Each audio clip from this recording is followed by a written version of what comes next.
سامسونج اطلقت موبايل جديد يعتبر من الموبايلات الفئة العليا في سامسونج. موبايل كويس الصراحة، ولكن في عيوب كده ممكن تقفلك من الهاتف ده خالص يعني. فلو انت ناوي تشتريه لازم تشوف الفيديو ده ضروري. يا اهلا بيكم قبل اي حاجة مشاهدين ومتابعين قناة موبي سي. احنا النهاردة هنتكلم عن هاتف سامسونج جالاكسي S23 FE. هنتكلم عن كل مواصفات الهاتف سواء مميزات، عيوب، سعر، وكمان هتكون في مقارنة في اخر الفيديو. فاهم حاجة تعمل لايك للفيديو واشتراك للقناة، ده بيدعمنا جدا. ويلا بينا نبتدي الفيديو. في موبي سي تقدر تشوف مواصفات والسعر ومميزات وعيوب كل موبايل، وكمان مقارنة مع افضل منافس ليه، كل ده في فيديو واحد. نشوف تصميم الهاتف.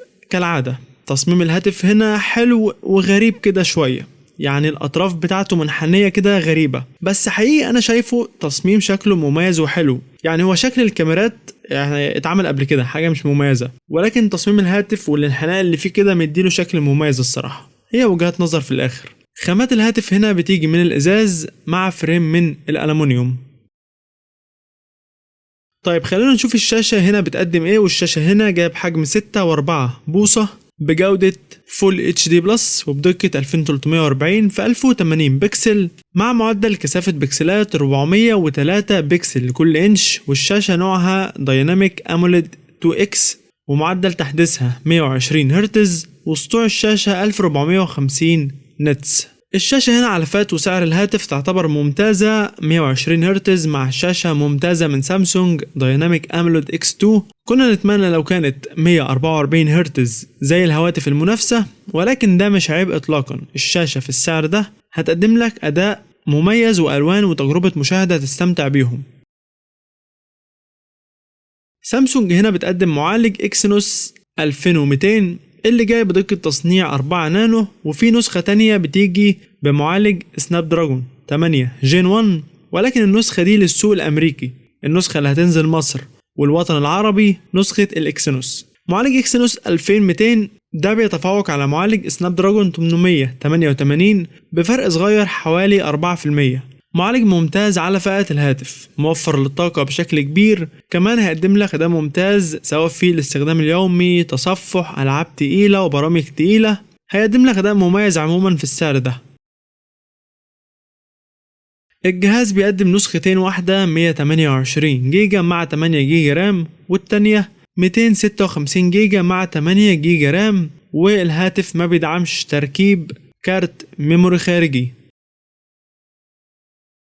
بالنسبة لكاميرات الهاتف، فالهاتف هنا بيقدم 3 كاميرات خلفية. الأولى 50 ميجا بكسل ودي الكاميرا الأساسية وفيها تثبيت بصري، والكاميرا التانية 8 ميجا بكسل ودي كاميرا تيليفوتو لعمل زوم لحد 3x بدون خسارة في الجودة. التالتة 12 ميجا بكسل ودي الترا وايد للتصوير بزاوية واسعة.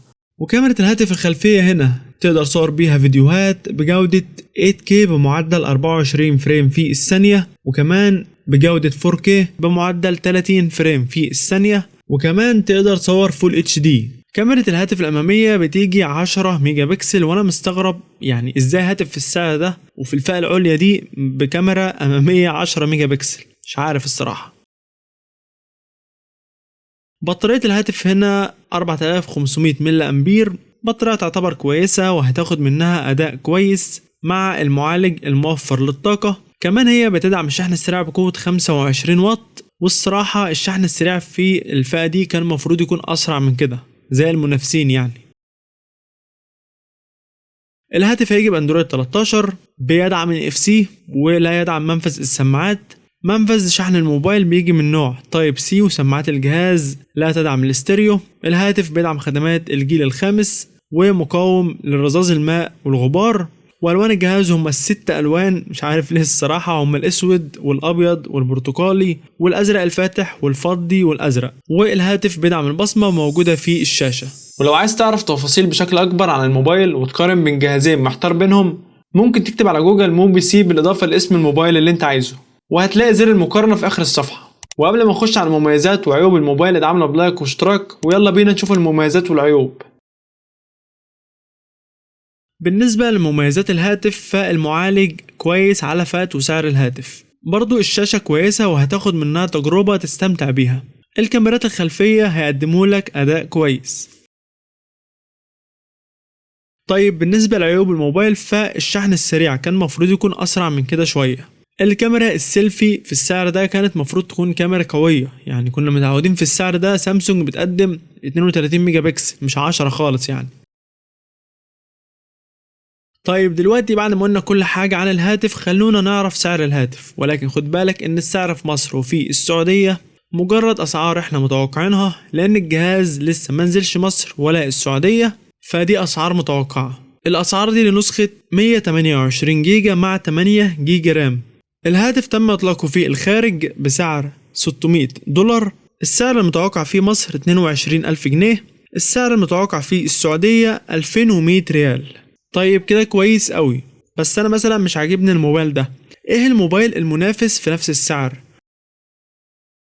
عندنا هاتف ريلمي جي تي نيو 5. الهاتف ده هو اقوى منافس لهاتف سامسونج جالاكسي S23 FE. هنخش على مقارنة سريعة بين الجهازين كالعادة، ولكن قبل المقارنة احب اقولك ان احنا هنا في قناة موبي سي عملنا مراجعة لهاتف ريلمي جي تي نيو 5. لو انت حابب تشوفها هتشوفها من الاي اللي هتظهر لك فوق دلوقتي. اول حاجة هنقارن المعالجات، وهنا معالج سامسونج هو اكسينوس 2200، ومعالج ريلمي هو سناب دراجون 8 بلس جين 1، وهنا معالج ريلمي بيتفوق. الشاشتين بيجوا اموليد بجودة فول اتش دي بلس، ولكن سامسونج 120 هرتز وريلمي 144 هرتز، وهنا ريلمي افضل بسبب معدل التحديث العالي.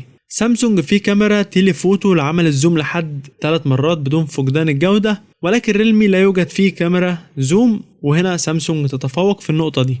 سامسونج يدعم الشحن السريع بقوة 25 واط والريلمي بيدعم الشحن السريع بقوة 150 واط.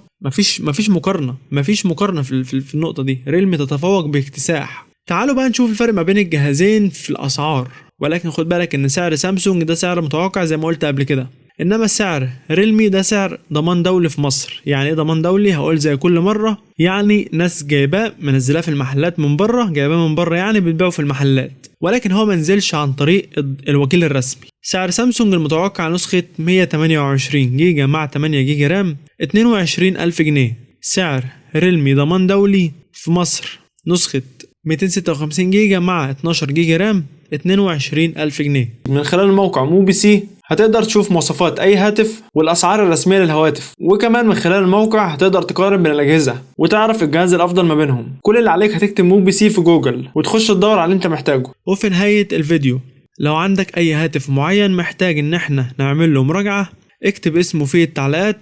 وكمان مستني ارائك في هاتف سامسونج جالاكسي S23 FE. اتمنى يكون الفيديو عجبكم. ما تنساش تعمل لايك للفيديو واشتراك للقناه.